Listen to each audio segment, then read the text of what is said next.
Petit disclaimer pour vous dire que l'intro et l'outro de cette vidéo, le son a été enregistré par la caméra, je ne sais pas pourquoi, mais mon casque n'a pas enregistré, avec un son très robotisé, alors que vous pouvez l'entendre, cette fois-ci ça fonctionne. Donc voilà, vraiment navré. Et c'est pas comme si j'avais enregistré les 2 prochaines vidéos aussi. Très content de vous retrouver aujourd'hui pour l'analyse sur le match entre Annie et Leona de Riftbound. Si vous ne l'avez pas vu, n'hésitez pas. Et juste avant, j'aimerais vous annoncer que ça y est, j'ai trouvé une solution pour les bruits de fond que vous entendiez depuis le départ. Alors c'était lié un peu au stockage en fait, parce que justement maintenant je passe par mon ordinateur, je transfère sur le cloud depuis mon téléphone, je peux faire le montage. J'ai maintenant une petite fonctionnalité qui permet de réduire le bruit, alors vous me direz en commentaire si vous faites la différence. Moi je trouve qu'elle est légère, mais vous verrez dès février du coup on reprendra sur un contenu beaucoup plus simple, où justement je commenterai les parties, il y aura juste une petite musique en fond. C'est pour moi je pense la meilleure solution. Les analyses justement pourront peut-être être même sur le moment. Donc s'il vous plaît, soyez indulgents pour les 2 prochaines vidéos qui, je vous spoil, sera un match de Riftbound et un match Pokémon. Il y aura du coup cette petite option de réduction de bruit, mais je vous promets dès février, ce sera mieux. Allez, on se retrouve tout de suite pour l'analyse maintenant. Alors on va analyser chaque game de ce BO3, et forcément on va un peu plus se concentrer sur Annie, le deck que je jouais ce jour-là. Donc, première game. Alors le départ se passait plutôt bien, c'est beaucoup d'erreurs surtout de ma part. Je me défausse de mon seul poro alors justement j'avais beaucoup trop de spells en main, des Void Seeker, des Ghosts et des Fighter Flight. Donc à ce moment-là je suis vraiment en train de détruire toute ma value en termes d'unité, ce qui n'est vraiment pas top. En plus de ça, je ne connais même pas les cartes de mon adversaire, peu importe sa couleur, ce qui me fait vraiment une énorme différence. On peut voir à un moment donné que je gust un poro, ce qui n'a aucun sens, j'aurais clairement dû dans le showdown laisser l'avantage à mon adversaire. Encore une fois, une bonne erreur de ma part. Le problème en ne mettant aucune unité sur mon board, c'est que je suis en train de me ralentir moi-même. Je crée une énorme différence et Annie a beau avoir plusieurs cartes pour la mobilité, s'il n'y a pas d'unité, tout ça sert à rien. Alors j'avais une deuxième Vi en main, c'est vrai qu'au lieu de les discard, j'aurais pu combo Vi et Ride the Wine sur les 2 battlefields, mais en face il y a des stuns et il y a du Defy. Pour pouvoir break le Defy en soi, j'aurais pu Void Seeker, le problème c'est que sur une Leona qui est buff, ça affiche que 4 et elle a 5 de might, ce qui ne suffirait pas pour prendre le trade.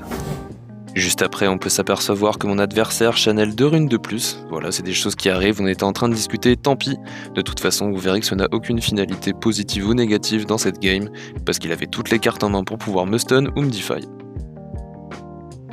Le problème qui arrive, c'est que justement, je n'ai plus aucune unité sur le board ou le battlefield, ce qui est très dangereux. Là, il n'y a plus rien du tout à faire. Justement, je cherche à déclencher le Defy. Un Void Seeker aurait été peut-être une option, mais à ce moment-là, je ne savais pas du tout. Grand stress, j'étais vraiment assuré et confiant de me dire qu'à 6 points, le combo allait passer, en me disant que j'avais assez déclenché, mais mon adversaire avait beaucoup d'avantages, ce qui est un lose avec le stun de son signature spell, le Zenith Blade, que évidemment, je ne connaissais pas. Au moment des sides, justement, grosse erreur de ma part, une information que je n'avais pas avant, mais les scrapettes qu'on a en x3 dans le deck à la première partie doivent être virés car justement ils sont profitables uniquement avec le terrain, le battlefield, Zone Warrens, et non pas avec le marchand, Traveling Merchant, où justement, à partir des 2e et 3e parties, essayer d'assurer on va dire uniquement avec cette carte, avec cette unité, c'est beaucoup trop coûteux, donc on peut les virer, ça fait 3 places, et justement à ce moment-là on rajoute les Fighter Flight, peut-être des unités comme Draven, ou justement des Rebuke, pour justement enlever toutes ces unités et avoir encore plus de cartes mobilité dans Annie.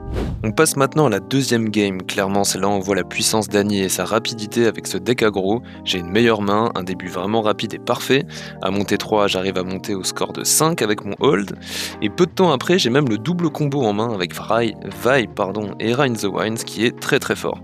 Je me dis même que justement je peux me permettre de sacrifier les sneaky deck-end pour justement boost ma défausse. Je pense que ça a été une très bonne idée parce que juste après je fais pareil avec les 2 poros qui meurent plus le stacked deck que j'utilise et le rebuke, ce qui fait que ma vaille monte à 9 de might et ça suffit pour passer son hold à ce moment-là sur le battlefield et de scorer les derniers points où mon adversaire décide d'abandonner. Voilà, j'avais clairement pas confiance en moi-même mais il avait rien en main pour pouvoir me counter, donc c'est une win. On est maintenant à égalité, je me souviens cette game là j'ai eu beaucoup de stress parce que le time est arrivé très vite et j'ai fait beaucoup d'erreurs aussi comme la première.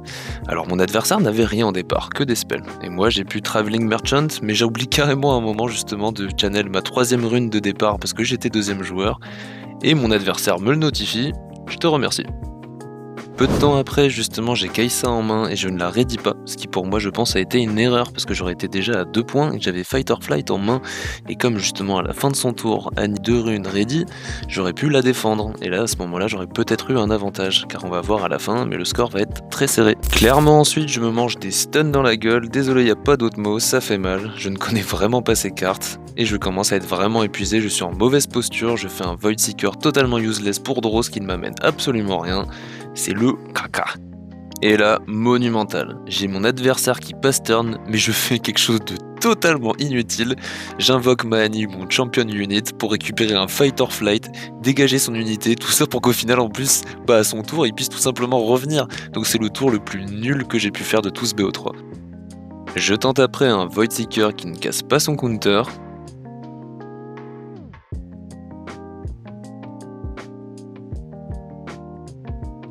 Et là, une grosse faute d'inattention et de ruling, où justement ma vaille, elle est même pas ready, j'utilise même pas mon Ride the Wine pour pouvoir faire mon combo et ganker.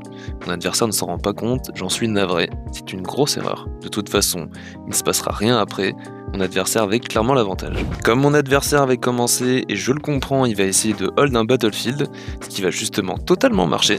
Le time était vraiment pas loin, on avait quasiment un tour qui restait je crois, sur les derniers des 10 minutes quand le time est déclaré. Voilà, donc même si j'avais mon combo en main, il y avait 3 Vice qui n'avaient aucun sens, plus de cartes en main, je me suis tout épuisé, il avait tout ce qu'il fallait, avec très peu d'unités il a fait quelque chose de très beau, et d'ailleurs je tiens à le féliciter pour cette game. Donc voilà, la game se finit ici, c'est un 2-1, bien joué à lui, Leona est vainqueur. Merci d'avoir regardé jusqu'au bout, on se retrouve la prochaine fois pour un match Pokémon. Je vous dis à bientôt, c'était Savage Top Deck, tchuss. Allez, moi maintenant je me fais un café, hein. Je suis pas réveillé.